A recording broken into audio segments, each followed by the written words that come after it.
In this quick tutorial, we will learn how to convert any SVG file into a clean DXF for laser cutting or engraving, and compatible and editable file with Fusion 360.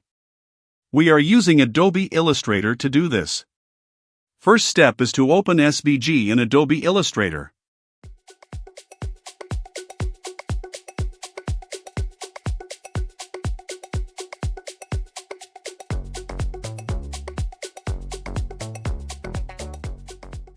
Then make sure to check if there are any clipping masks. We will remove those clipping masks first. To remove clipping masks, we have to select the shapes or design and go to menu, then go to object, then clipping mask, then select release to separate the shapes. Next step is to delete the unwanted mask rectangles and clean the file if necessary.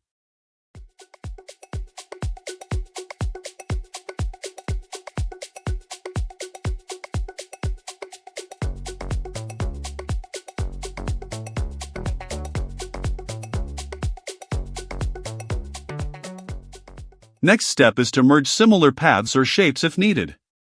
This is done by selecting Unite option in Pathfinder.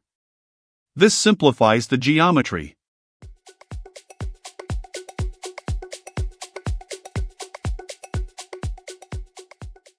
Next step is to save the file as DXF.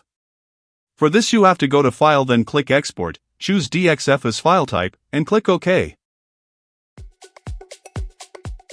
Now you need to select version AutoCAD 2010-2012 for better compatibility with Fusion 360. Now we can test the DXF file in Fusion 360. Open Fusion 360, then go to Insert at the right side and select DXF. It will ask about on which plane you want to place the file and search for folder then.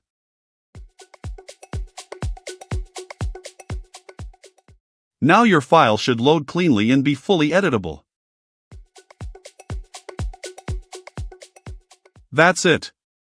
This method ensures clean import in Fusion 360 for laser cutting or engraving. If you found this helpful, like and subscribe for more CNC design tutorials.